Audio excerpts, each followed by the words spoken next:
예수님의 겟세마네 기도라는 말씀의 제목으로 함께 말씀을 나누겠습니다. 우리는 지난 시간에 예수님께서 기도하신 세 가지 내용을 살펴보았습니다. 첫 번째 내용은 예수님과 하나님이 하나이신 것처럼 우리가 하나가 되게 해달라는 기도였습니다.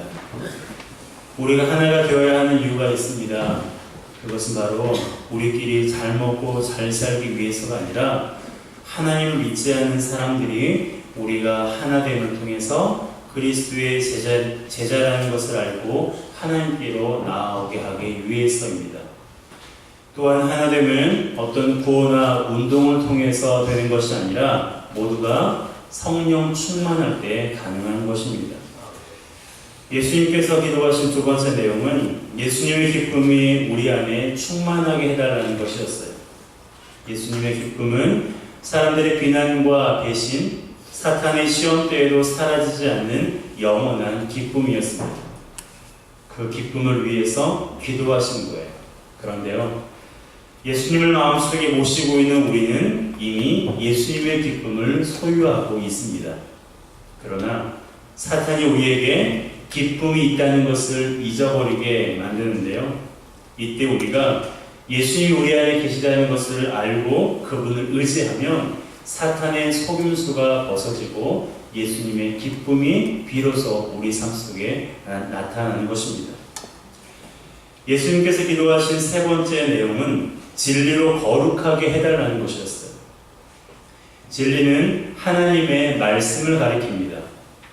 말씀으로 우리가 거룩해질 때 하나님과 친밀한 교제를 하게 되고 그로 인해 믿음으로 하나님을 기쁘시게 할 뿐 아니라 믿음으로 세상을 이길 수가 있는 거예요. 그래서 예수님은 우리가 하나님의 말씀으로 거룩하게 되기를 하나님 앞에 간절히 기도하셨습니다. 예수님께서는 이와 같은 내용으로 기도하셨어요. 무엇보다 이 기도가 특별한 이유가 있죠. 왜 그래요? 이제 다음 날이면 예수님께서 십자가에 못 박혀 죽으시는 날이거든요. 유언과도 같은 예수님의 기도이기 때문에 더욱 특별한 기도인 것입니다. 예수님께서는 이렇게 기도하신 이후에 제자들과 함께 겟세마네 동산으로 자리를 옮기셨는데요. 잠시 후면 가룟유다가 데려온 사람들이 예수님을 잡으러 올 시간이 될 것입니다. 사랑하는 제자들과도 마지막 시간이었어요. 그럼에도 불구하고 예수님께서 마지막까지 하셨던 일은 하나님 아버지께 기도하시는 일이었어요. 36절입니다. 함께 읽겠습니다. 이에 예수께서 제자들과 함께 겟세마네라는 곳에 이르러 제자들에게 이르시되 내가 저기 가서 기도할 동안에 너희는 여기 앉아있으라 하시고, 예수님께서 겟세마네라 하는 곳에 이르셨다. 그리고 그곳에 제자들과 함께 가셨다라고 말씀하고 있습니다. 이것은 예수님께서 자주 오셔서 하나님께 기도했던 곳입니다. 겟세마네란 기름을 짜는 틀이란 뜻입니다. 기름을 짜는 틀. 이 겟세마네 동산에 감람나무가 많이 있었거든요. 그래서 감람나무로부터 추출되는 그 감람유를 짜는 틀이란 뜻이 바로 겟세마네입니다. 이것은 예수님께서 마치 땀방울이 핏방울처럼 변하여 하나님 앞에 간절히 기도했던 예수님의 그 땀과 그 진액을 의미하는 것 같습니다. 그래서 예수님은 이 겟세마네에 이때뿐 아니라 자주 이곳에 오셔서 하나님 앞에 진액을 빼며 기도하셨습니다. 예수님께서 최후까지도 기도를 놓지 않으신 이유가 무엇일까요? 기도는 하나님 아버지와 예수님과의 관계였기 때문입니다. 예수님께서 하나님 아버지와 친밀하시기 때문에 마지막까지 간절히 하나님 앞에 기도하신 거예요. 여러분, 제가 여러 번 말씀드렸습니다. 기도는 뭐라고요? 따라합시다. 기도는 관계입니다. 기도는 관계. 기도는 관계입니다. 우리는 기도로 하나님 아버지와 친밀하게 되고 친밀할수록 더 많이 하게 되는 것이 뭐예요? 기도예요. 우리가 자주 만나는 사람과 친해지잖아요. 친해지면 그것으로 끝나는가요? 그렇지 않죠. 친해지면 더 자주 만나고 더 많은 얘기를 나누게 됩니다. 똑같은 거예요. 기도가 관계라고 하는 것은 우리가 기도하면 하나님과의 관계가 친밀해지고 하나님과 친밀하기 때문에 우리가 어떤 상황 속에서도 하나님께 기도하는 거예요. 그래서 예수님께서 이제 곧 십자가에 죽으시는 그 상황에 있음에도 불구하고 겟세마네 동산에 오셔서 하나님 아버지께 진액을 빼며 기도하고 계신 것입니다. 그렇다면 십자가의 고난을 마주하신 예수님의 겟세마네 기도에서 우리가 배워야 할 모습이 무엇일까요? 세 가지로 살펴보겠습니다. 첫 번째는 우리의 마음을 솔직하게 기도해야 합니다. 예수님은 공생의 3년 동안 한 번도 자신의 괴로움을 제자들에게 말씀한 적이 없으세요. 그런데 지금 이 시간만큼은 자신의 괴로움을 제자들에게 말씀하고 있습니다. 38절입니다. 함께 읽습니다. 이에 말씀하시되 내 마음이 매우 고민하여 죽게 되었으니 너희는 여기 머물러 나와 함께 깨어있으라 하시고. 우리는 이 장면에서 예수님이 하나님의 아들이시지만 인간으로서의 마음과 감정을 가지고 계셨다는 것을 알 수 있습니다. 예수님은 우리와 똑같은 인간이셨기에 마음의 괴로움을 느끼셨고 십자가의 고통을 앞두고 괴로우셨던 거예요. 자신의 그 고민되고 정말 죽을 것 같은 그 괴로움을 제자들에게 말씀하고 계신 것입니다.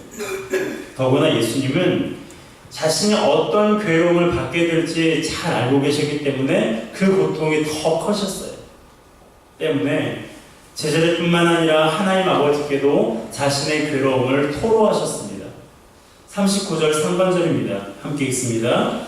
조금 나아가사 얼굴을 땅에 대시고 엎드려 기도하여 이르시되 내 아버지여 만일 할만하시거든 이 잔을 내게서 지나가게 하옵소서. 아멘.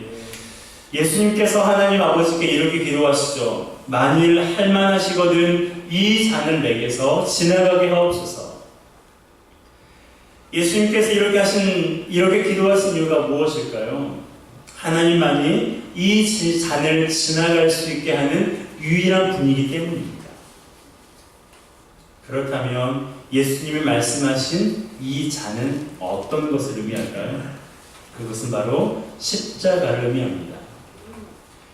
우리는 이걸 보면서 예수님께서 채찍에 맞으시고 십자가에 못 박히는 고통을 두려워한다라고 생각합니다.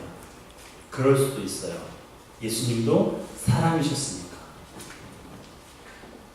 가시 하나 찔리면 우리가 통증을 느끼고 온 몸에 아픔을 느끼는 것처럼 예수님도 완전한 하나님이셨지만 또한 완전한 사람이셨기에 피곤하셨고 주무셨고 그리고 사람들의 그 조롱과 핍박에도 아파하셨고 또한 십자가에 못 박히시는 것도 예수님께 큰 고통이었을 것입니다. 하지만 예수님께서 정말로 두려워하는 고통은 따로 있었어요. 그 고통은 바로 하나님 아버지와 단절되는 영적인 고통이었습니다. 그래서 예수님께서 십자가 위에서 이렇게 기도하셨어요. 마태복음 27장 46절입니다. 함께 읽습니다. 제90쯤에 예수께서 크게 소리질러 이르시되 엘리 엘리 라마 사박다니 하시니 이는 곧 나의 하나님 나의 하나님 어찌하여 나를 버리셨나이까 하는 뜻이라. 아멘. 나의 하나님 어찌하여 나를 버리셨나이까. 예수님께서는 하나님께서 자신을 버리셨다라고 생각했습니다. 하나님께서 예수님을 버리셨어요. 독생자를 하나님께서 버리신 것입니다. 예수님이 그것을 하시고 너무나 고통스러우셨던 거예요. 그러나 예수님은 자신이 하나님께 버림받을 것을 아셨음에도 십자가를 포기하지 않으셨습니다. 십자가를 지셨어요. 왜 그렇습니까? 자신이 버림받아야 우리를 되찾을 수가 있었거든요. 죄로 인해 지옥에 갈 수밖에 없는 저와 여러분을 천국 백성 삼으시기 위해서 하나님께서 예수님을 버리셨고 예수님께서 기꺼이 그 십자가를 감당하신 거예요. 예수님께서 육체적인 고통도 있었지만 하나님과 단절되는 이 영적인 고통이 너무 커서 하나님 아버지 할 수만 있으면 이 잔이 나에게서 지나가기 원합니다 라고 하나님 앞에 기도했던 거예요. 여러분, 예수님은 가장 감당하기 힘든 영적인 고통을 우리를 위해서 참으셨습니다. 뿐만 아니라 사람들의 조롱과 배신, 무시와 외면을 당하셨고 그것 또한 참으셨어요. 굶주리고 못 주무시고 사단에게 시험을 받으셨어요. 그 모든 것을 주님께서 참으셨습니다. 누구를 위해서요? 나를 위해서. 우리 한 사람 한 사람을 위해서 예수님께서 육체적인 고통, 정서적인 고통, 영적인 고통을 참으신 거예요. 그러므로 예수님은 누구보다 우리의 마음을 잘 아시는 분이세요. 얼마나 힘든지, 얼마나 외로운지, 얼마나 아픈지, 얼마나 고통스러운지 우리 주님은 너무나 잘 알고 계십니다. 그러므로 힘들고 외로울 때, 아프고 고통스러울 때 혼자 견디려고 하지 마시고요. 우리 하나님께, 우리 예수님께 이야기하시기 바랍니다. 여러분이 주여라고 부르기만 해도 그 마음의 깊은 곳까지 주님의 위로와 주님의 기쁨이 용솟으실 거예요. 여러분, 주님께서 하시는 말씀을 들으시기 바랍니다. 그래, 내가 네 마음 다 알아. 네가 얼마나 외롭고 힘든지, 네가 얼마나 눈물을 삼키는 일을 하고 있는지 내가 너의 마음을 잘 알고 있단다. 우리가 주님께 솔직하게 이야기할 때 주님께서 우리 마음을 어루만지실 것입니다. 주님의 어루만지심을 경험하는 저와 여러분 되시길 주님의 이름으로 축복합니다. 두 번째로 예수님의 겟세마네 기도를 통해서 우리가 배워야 할 모습은 하나님의 뜻대로 되기를 위해 기도해야 된다는 거예요. 39절입니다. 함께 읽습니다. 조금 나아가사 얼굴을 땅에 대시고 엎드려 기도하여 이르시되 내 아버지여 만일할 만하시거든 이 잔을 내게서 지나가게 하옵소서. 그러나 나의 원대로 마시옵고 아버지 원대로 하옵소서 하시고. 아멘. 일반적으로 유대인들은 일어서서 기도하거나 두 팔을 벌리고 기도하는 것이었습니다. 그런데 지금 예수님은 어떻게 기도하고 계세요? 얼굴을 땅에 대시고 엎드려 기도하고 있습니다. 간절한 마음을 담은 절박한 기도의 자세라고 볼 수 있어요. 우리도 간절한 기도를 할 때 땅바닥에 엎드려 무릎을 꿇고 하나님 앞에 기도하잖아요. 사도행전에서 제자들을 비롯한 초대교회 지도자들을 보게 되면 이렇게 무릎을 꿇고 엎드려 하나님 앞에 기도할 때가 있었습니다. 그리고 선지자 엘리야도 간절히 기도할 때 땅에 꿇어 엎드려 그 얼굴을 무릎 사이에 넣고 하나님 앞에 간절히 기도했어요. 그러니 지금 예수님이 얼마나 절박하게 하나님 아버지께 기도하고 있는지 우리가 짐작할 수 있습니다. 그럼에도 불구하고 예수님의 기도의 초점이 어디 있습니까? 우리 39절 하반절을 다시 한번 읽어볼까요? 그러나부터 시작. 그러나 나의 원대로 마시옵고 아버지의 원대로 하옵소서. 아멘. 나의 원대로 마시옵고 내가 원하는 대로 나의 바람대로 하지 마시고 아버지가 원하시는 대로 아버지가 계획하시고 기뻐하시는 대로 이루어 주옵소서라고 예수님께서 기도하셨어요. 이러한 기도를 예수님께서 3번이나 반복해서 하나님께 기도했습니다. 성경에서 3번은 완전수라는 것을 아시죠? 그만큼 예수님께서 간절히 하나님 앞에 기도하셨던 거예요. 예수님의 기도의 초점은 자신에게 있지 않았습니다. 예수님의 기도의 초점은 누구에게 있었어요? 하나님의 뜻에 있었어요. 하나님의 뜻에 맞춰져 있었습니다. 인간적인 마음으로는 이 잔이 지나가기를 구하였지만, 하지만 아버지의 뜻만이 이루어지기를 원한다고 예수님께서 기도하셨어요. 여러분, 우리의 마음의 괴로움과 외로움, 그리고 분노와 상처를 하나님 아버지께 모두 올려드리시기 바랍니다. 그렇지만 그것이 나의 뜻이 아니라 하나님 아버지의 뜻대로 이루어지기를 위해서 기도하시기를 바랍니다. 우리를 더 사랑하시고, 우리를 더 잘 아시고, 우리를 향한 위대한 계획을 가지고 계신 분이 하나님 아버지이기 때문에 그분의 뜻이 우리에게 이루어지는 것이 최선이에요. 그분의 뜻이 우리의 삶과 가정 가운데 이루어지는 것이 최상입니다. 우리가 이 사실을 잊어버리면 안 돼요.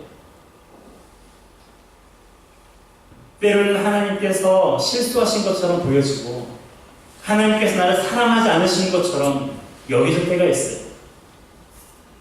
나는 이렇게 기도했는데 하나님은 이렇게 응답하지 않으시고 전혀 다르게 응답하실 때도 있다는 거예요.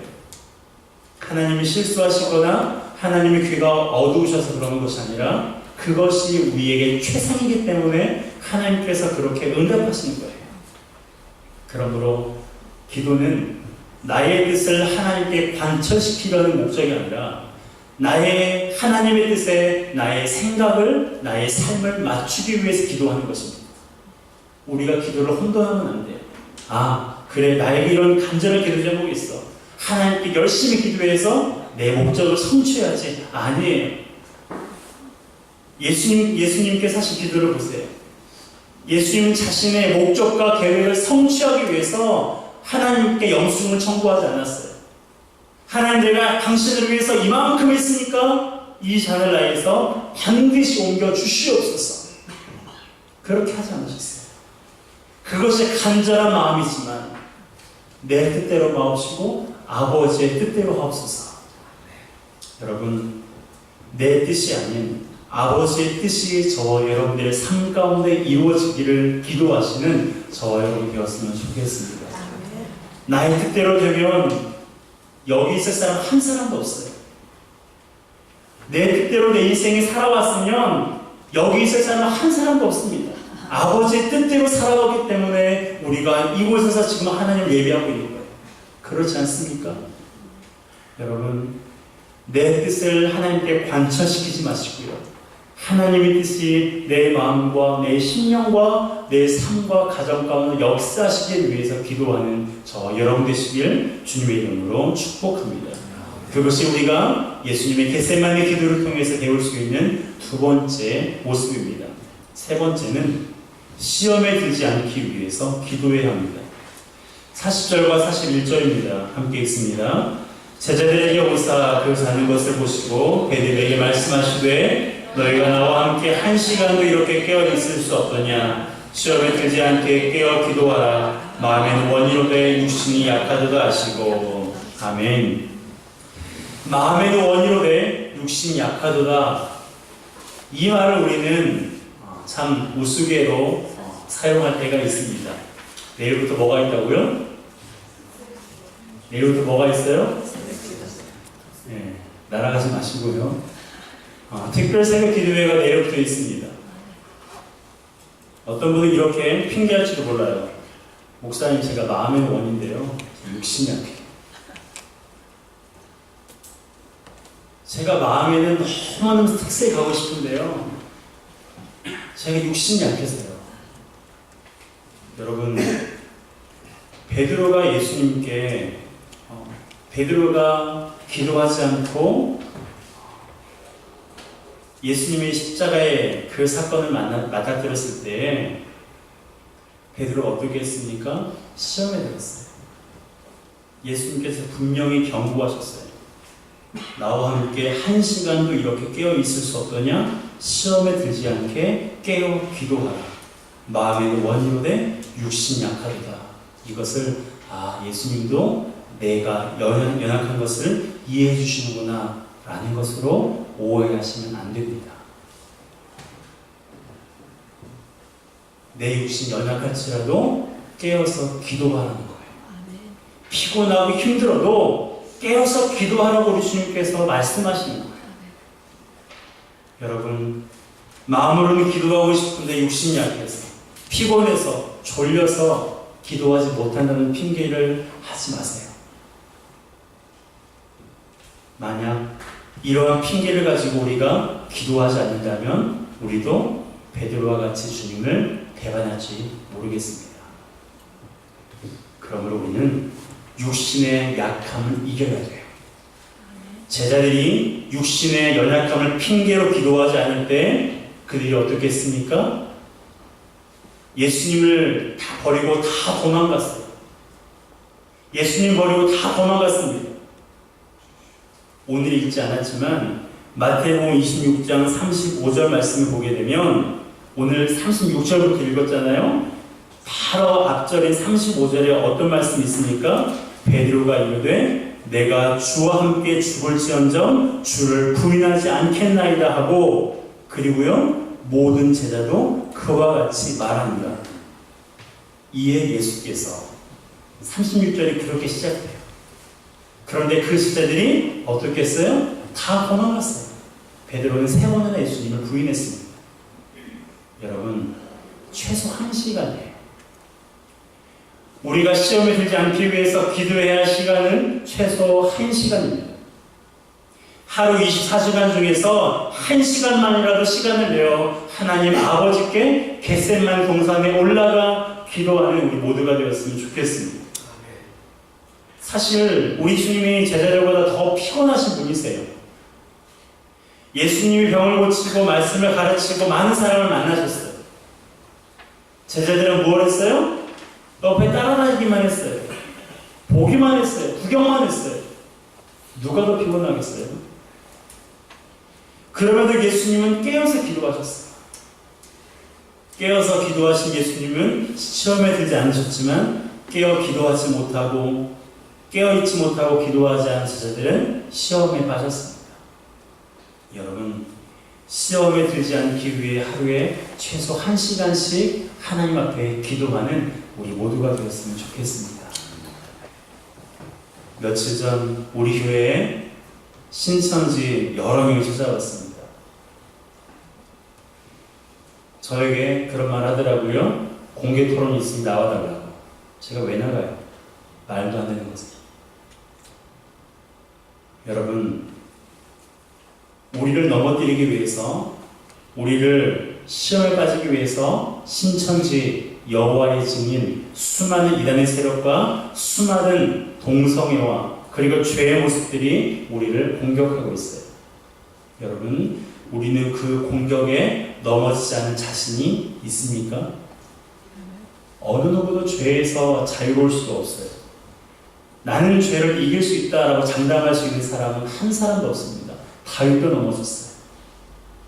그렇게 하나님을 의지했던 다윗도 넘어졌습니다. 모세도 넘어졌어요.